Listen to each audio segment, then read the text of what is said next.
Donc Maxence, Raphaël et moi-même Alexis voulons vous présenter aujourd'hui un petit projet personnel. C'est pas du tout porté par une entreprise, c'est juste un projet hobbyiste qui s'appelle Neonbit. Et donc c'est un jeu de blind test. Qu'est-ce que c'est exactement ? Pour ceux qui ne connaissent pas le jeu de blind test, une chanson commence à démarrer en mode masqué et les joueurs sont en compétition pour deviner le plus vite possible la chanson, l'artiste, etc. Et donc le concept, c'est de développer une plateforme complète pour animer ce genre de jeu avec une gestion des équipes, du score, etc. C'est un petit peu plus que ça pour nous, puisque c'est aussi un moyen d'avoir un petit projet hobbyiste sur notre temps perso qui est pluridisciplinaire. On a une plateforme complète avec pas seulement du logiciel, on va avoir aussi des parties mécaniques, électroniques, etc. Et c'est quelque chose sur lequel on prend plaisir régulièrement à itérer et à améliorer. C'est une version 3 voire 4 si on compte toutes les itérations. Et donc aujourd'hui, on vient vous présenter la toute dernière version qu'on est en train de finir de mettre au point. C'est un projet au départ qui implique assez peu de personnes, qui a été initié par Maxence au tout début. Désolé, j'ai pris les slides que j'ai trouvés. Et au fur et à mesure, des fonctionnalités qu'on a rajoutées, des éléments qu'on a voulu développer nous-mêmes, l'équipe s'est agrandie. Et l'aspect plutôt sympa de ça, c'est que du coup, il y a des personnes avec plein de compétences différentes qui interviennent sur le projet. Pour beaucoup des parties logicielles, on va dire, mais pas seulement. Il y a de plus en plus d'électronique fait maison, de mécanique, de bande-son aussi. On a un thème à nous qui a été développé pour ce jeu. Et donc, on a de plus en plus de personnes dans l'équipe qui sont impliquées. Et je pense que c'est à tout. Donc pour ce qui est des fonctionnalités de base, comme tout blend test, on a la création d'une partie, donc ça passe par la création de la playlist et le chargement des playlists, la création des équipes et les appairages des buzzers pour chaque équipe, et également le chargement d'une partie qui a déjà été jouée et qui peut être mis en pause. Ensuite, donc pour tout ce qui est suivi de la partie au niveau des joueurs, donc on a une interface commune à tous les joueurs, où on voit donc les scores des équipes, la chanson qui est en train d'être jouée et les champs qui ont déjà été trouvés. Et également, on a une interface pour le maître de jeu, pour justement contrôler la partie en cours. Et au niveau de l'architecture générale, donc, comme tout blend test, on commence par des buzzers qui sont attribués donc, à chaque équipe. Après également, on a l'interface pour tous les joueurs qui est commune, où donc, on voit toutes les interfaces que j'ai présentées tout à l'heure. Le maître de jeu a également une interface pour contrôler la partie en cours sur smartphone. Et donc tout ça communique avec le contrôleur qui héberge le back-end et qui fait tourner un web server. Et en amont de tout ça, il faut créer la playlist pour cette partie. Et donc ça, on a un outil, le Neonbit Playlist Controller Creator, qui va permettre de créer la playlist et l'incorporer dans la game.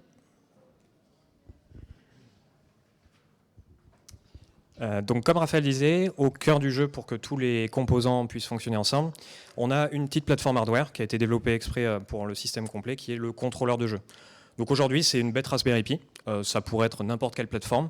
On a choisi de faire tourner un système basé Linux, pareil, qui a reçu un certain nombre d'itérations. À l'origine, une distribution Raspberry Pi OS, et on a ajouté nos paquets maison dessus.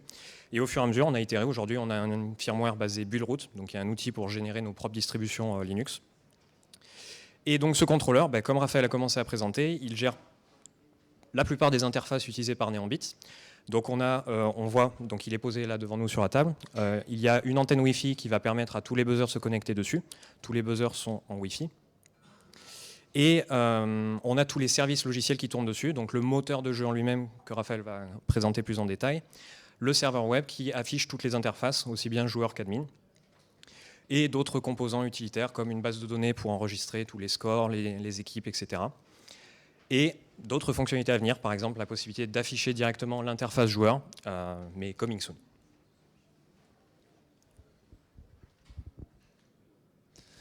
Donc pour le back-end qui héberge le moteur de jeu, le cœur de tout ça, c'est une machine à état transactionnelle pour être sûr que les commandes qui sont passées s'exécutent bien avant de passer à l'état suivant. Également, on a plusieurs communications en temps réel. Pour tout ce qui est buzzer, on communique avec du WebSocket. Et pour les interfaces joueurs et interface admin, on utilise de HTTP. Donc on a du REST et du SSE pour avoir de la communication dans les deux sens. Ensuite, on a le back-end également agnostique de la base de données. C'est-à-dire qu'aujourd'hui, on supporte deux bases de données, MongoDB et CouchDB. Mais à l'avenir, on peut facilement rajouter d'autres technologies de base de données en fonction des appétences de chacun. Et un sujet qui était important pour le back-end, justement, c'était d'avoir de la fiabilité, puisque c'est le moteur du jeu. Donc c'est pour ça qu'on l'a développé en Rust, qu'on a fait en sorte d'avoir des reconnexions automatiques, d'avoir de l'arrêt en douceur et de faire en sorte d'avoir un mode dégradé si jamais on n'a plus d'accès à la base de données. Donc faire en sorte que le jeu continue à tourner sans bloquer.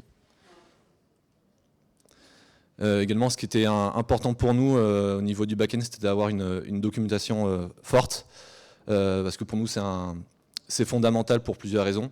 D'abord parce que comme c'est un projet open source, la documentation est assez importante, mais également pour faciliter les discussions sur de nouvelles fonctionnalités ou même pour aider à développer les composants annexes au back-end.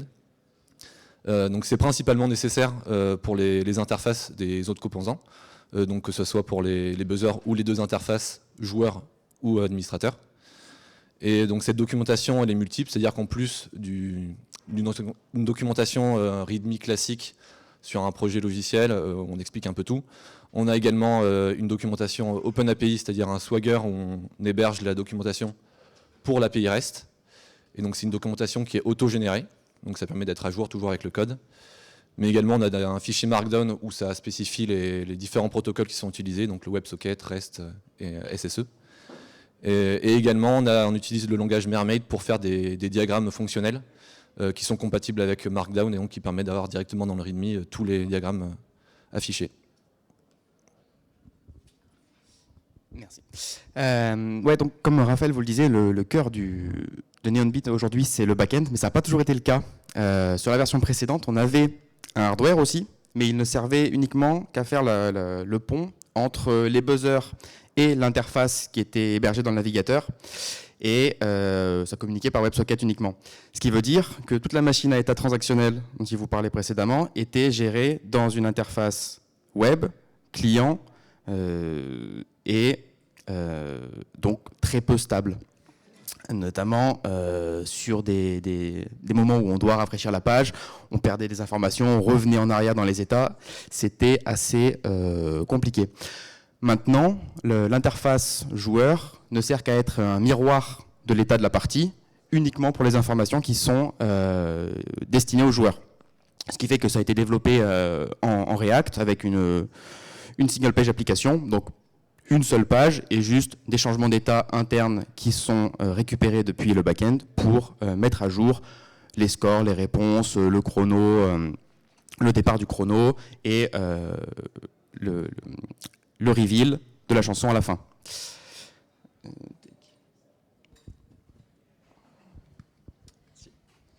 Donc le joueur a accès à une interface, donc il voit sur un écran toute la partie, et le moyen principal pour prendre part à la partie, c'est d'utiliser ces buzzers, donc qui se connectent automatiquement au contrôleur une fois qu'ils sont allumés.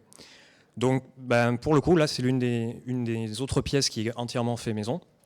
À l'intérieur on a des composants de base qu'on trouve partout sur internet, donc de l'ESP32. Pourquoi ? Parce que c'est un chip qui a naturellement du Wi-Fi et il y a de la documentation du logiciel partout sur internet. On a une batterie, bien sûr, donc on n'a pas besoin de brancher le buzzer sur le secteur pour jouer. Des boutons, donc le bouton principal pour buzzer, bouton d'allumage, et depuis les versions récentes, des LED pour que les équipes puissent reconnaître leur équipe quand ils regardent le buzzer, et pour avoir une petite ambiance lumineuse un peu sympa. Donc ça, et partie méca aussi, que je ne vais pas oublier, donc partie méca très basique, c'est vraiment ingénierie du dimanche. En impression 3D et faite sous FreeCAD. Donc pareil, les modèles disponibles sur les dépôts appropriés qu'on va reciter à la fin. À côté de ça, c'est aussi un autre objet d'une nouvelle itération. On essaye de développer des buzzers un petit peu plus sympas. Et donc on est parti sur quelque chose d'encore plus maison et un petit peu plus travaillé, où on a cette fois un buzzer en bois, travaillé à partir de plusieurs pièces en bois.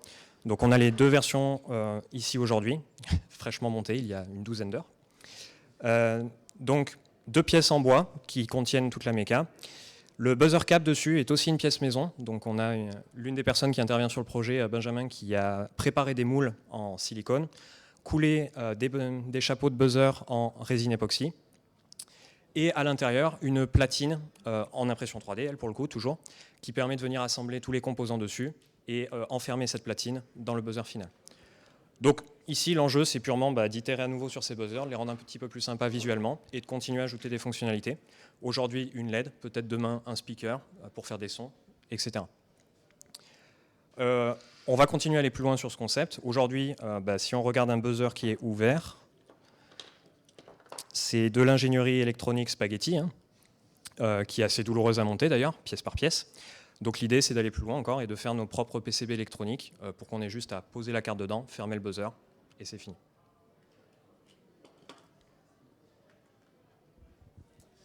Yes. Donc le Game Master a sa propre interface sur laquelle il va pouvoir piloter la partie. Cette interface est née d'un constat très simple. Je vous mets en situation, vous avez créé une playlist, il y a 200, 300 chansons dedans. Sur l'écran qui est partagé avec tout le monde, vous avez un compte à rebours, quelqu'un buzz, il vous annonce une réponse et vous l'avez pas. Bonne chance. Donc sur l'itération précédente, j'avais commencé à bricoler pour essayer de faire remonter une information depuis le client vers un autre endpoint qui était exposé sur le même réseau, mais ça marchait pas sur la première chanson, des fois je perdais l'information, c'était quand même assez complexe à entretenir. Là maintenant, on a le back qui pilote tout ça, il envoie des événements, on a toujours l'état de la partie en cours, et on peut la piloter aussi avec ces boutons. Attends, il a ça en fait. On peut la piloter avec les différents boutons qui contrôlent l'état. Ces boutons-là, en plus, ces transitions sont contrôlées par le back. On ne peut pas faire de transitions qui ne sont pas acceptées. Donc ça permet d'avoir une fiabilité bien supérieure à ce qu'on avait avant. Dernière chose, les playlists qui sont créées, on verra en détail après sur la partie suivante, mais sont importées ici et conservées dans le back, dans la base de données, ce qui fait qu'on peut importer une playlist et la réutiliser autant de fois qu'on veut, pour en importer autant de fois qu'on veut, et choisir une playlist par partie. Le format est un format qui sera commun avec un autre outil, mais qui pourrait très bien être rédigé à la main par n'importe qui maîtrise le format JSON. Et donc, là-dessus, pour créer ces playlists, alors certes c'est du JSON, c'est pas non plus sorcier, mais remplir toutes les métadatas à la main, que ce soit donc la chanson en cours, son URL YouTube, parce que c'est le support de lecture qui est utilisé dans l'interface joueur, et toutes les métadatas qui vont servir aux réponses, ça peut être un peu verbeux. Donc, première étape, ça a été de créer donc une interface qui, elle, est sur Internet, qui est bêtement hébergée sur un GitHub page, qui va permettre de se connecter à son compte Google, à son compte YouTube, récupérer ses playlists. De ces playlists, on va essayer de générer des métadatas basiques via les informations qu'on reçoit dans YouTube, donc le nom de la chaîne et le nom de la vidéo. Cependant, ça devient très vite obscur quand on prend soit pas des versions officielles, soit même sur les versions officielles, la chaîne, ça va être la chaîne Vevo. On va avoir dans le titre official, remix, clip, version remaster. C'est pas ce qu'on veut. Donc en plus de ça, par-dessus, j'ai ajouté la possibilité d'utiliser un LLM configurable. Donc on configure l'endpoint, la clé qui va avec et le modèle qu'on veut utiliser pour lui dire voilà ce que j'ai récupéré de la playlist YouTube, le nom de la chaîne et le nom de la vidéo. Qu'est-ce que tu peux me dire dessus? En lui disant sois assez libre, si tu trouves que cette musique elle a été utilisée dans un film, mets-moi un champ qui dit dans tel film, on la retrouve aussi. L'avantage que j'ai découvert en utilisant ça, c'est que l'API d'OpenAI est générique et on peut taper la plupart des LLM avec le même format d'API qui a été donc développé par OpenAI pour ChatGPT bien sûr. Et enfin on exporte la playlist pour pouvoir l'importer dans l'interface admin. La suite, on a encore plein d'idées, notamment déjà ces buzzers maison avec une volonté d'être un peu plus, pas luxueux, mais plus précieux sur les matériaux utilisés et le rendu final. On a ce prototype-là, on va vouloir utiliser de meilleurs bois, avoir, je ne sais pas si vous arrivez à le voir d'ici, un moule en silicone pour la résine qui sera plus propre, et une meilleure diffusion de la lumière, comme vous allez pouvoir le voir quand on les mettra en route. Pour ceux qui n'auront pas la possibilité de fabriquer leur propre buzzer, le projet est en open source, il faudrait quand même qu'il fonctionne. Donc on veut aussi pouvoir fournir des buzzers virtuels. Donc sur le point d'accès Wi-Fi qui est donné par la Raspberry, vous pouvez vous connecter avec votre smartphone. Vous avez une interface avec juste un gros bouton et ça fait la même chose. D'autres modes de jeu, tout simplement, que ce soit, là c'est du blind test, donc c'est très orienté musique, mais ça peut être aussi du quiz, des questions. On est sur un format JSON à la base. Si on a un mode de jeu qui permet juste de dire quelle est la question, quelles sont les réponses, les mécanismes de buzz, ça reste les mêmes. On peut aller plus loin, on peut imaginer un mode n'oubliez pas les paroles, un mode karaoké. Tout ça est possible. Comme c'est mentionné à la fin, c'est un projet open source. N'hésitez pas, si vous voulez contribuer, vous avez l'URL du GitHub en bas. Je crois que c'est... Maintenant, c'est l'heure de tester tout ça, si ça vous va. Donc on a 6 buzzers, on va vous les passer, et puis on a préparé une petite playlist pour vous.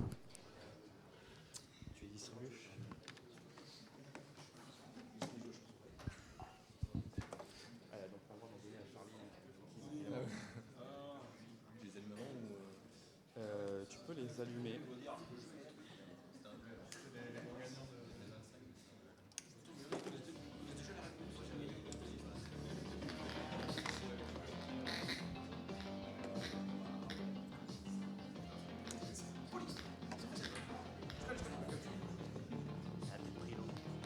Ouais, j'ai l'impression que... Ça va. Vas-y, tu peux y aller. Je vais meubler en attendant. Vas-y. Ah, et là il vient de s'éteindre. Je vais essayer de meubler pendant qu'on finit d'installer le truc. Donc là, ce que vous voyez, c'est l'interface principale du jeu, interface joueur. Ah ouais, l'enceinte est morte en fait. Ça va être bien, vous allez voir. Donc en gros, c'est l'interface que voit le joueur tant qu'on est en train de préparer la partie. Donc le game admin est en train d'allumer les buzzers, de créer les équipes, d'appairer les buzzers. Et une fois que ça c'est prêt, depuis son smartphone, il va déclencher le début de la partie, l'interface va changer, les joueurs auront les buzzers devant eux et seront prêts à jouer. Je vais essayer de basculer sur le son de mon PC, en espérant que ce soit assez fort quand même. Alors le son va être terrible malheureusement, navré pour ça.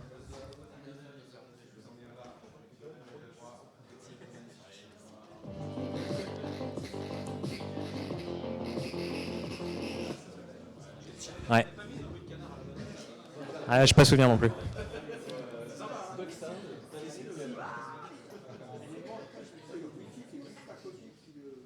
Ah, peut-être.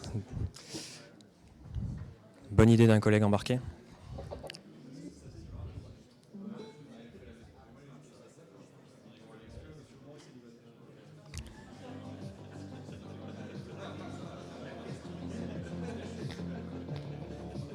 Pas sûr. Est-ce que les buzzers sont déployés? Est-ce que la partie est prête? On va tenter comme ça. L'enceinte ne va pas nous laisser le faire 30 minutes. Eh bien, c'est parti. Allez, est-ce que vous êtes prêts? C'est parti, ça commence. Si vous avez une idée, vous pouvez buzzer.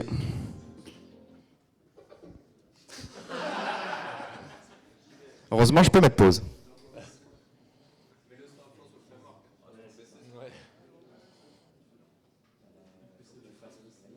C'est bon? C'est bon là, je peux envoyer?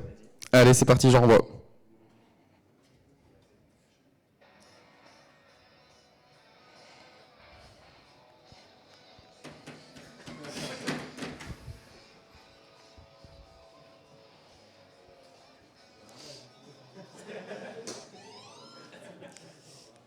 Ouais, pour les rats, c'est donc le buzzer rouge.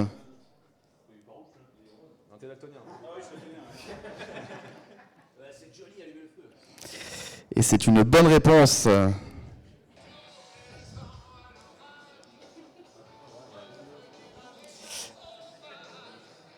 Hop. Allez, chanson suivante.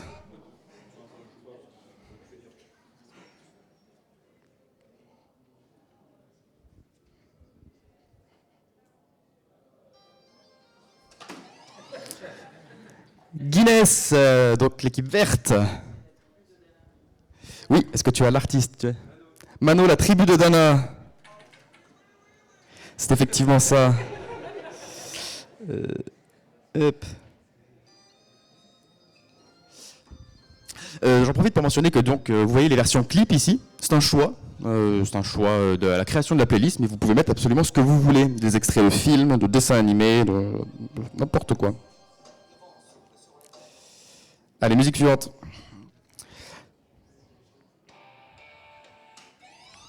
Guinness toujours. Oui.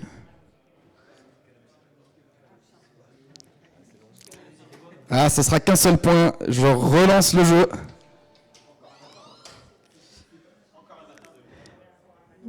C'est pas encore un matin, malheureusement. Guinness.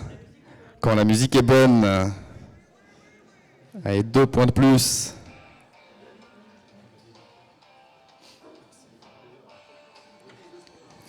Ah, je la laisserai bien en entier, mais on va passer à la suivante.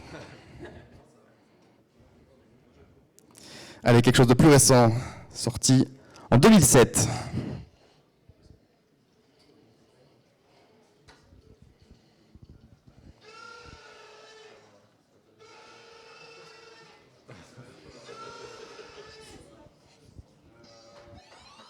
La Goudale, en violet.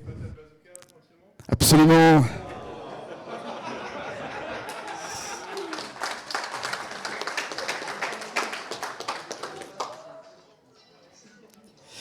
Bien sûr, le bon vieux Fatal. Non, celle-là, on va pas la laisser. Allez, plus difficile cette fois.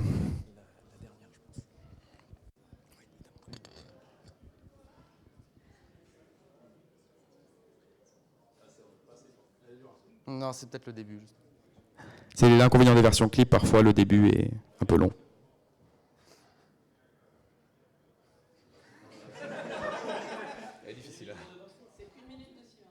J'avais prévenu que c'était long.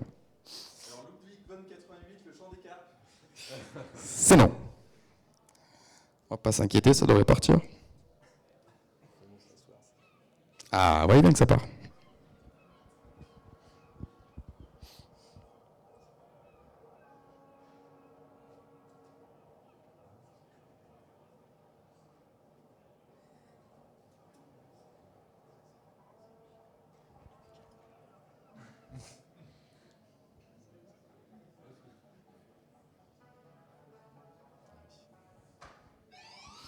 Oui, pour la Goudale. Absolument, bravo.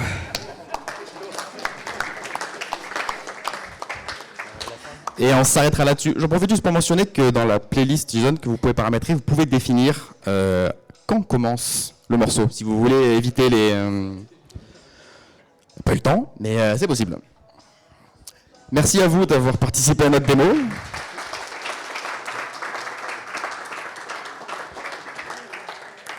Et on espère voir plein de pull requests sur la repo quand vous voulez.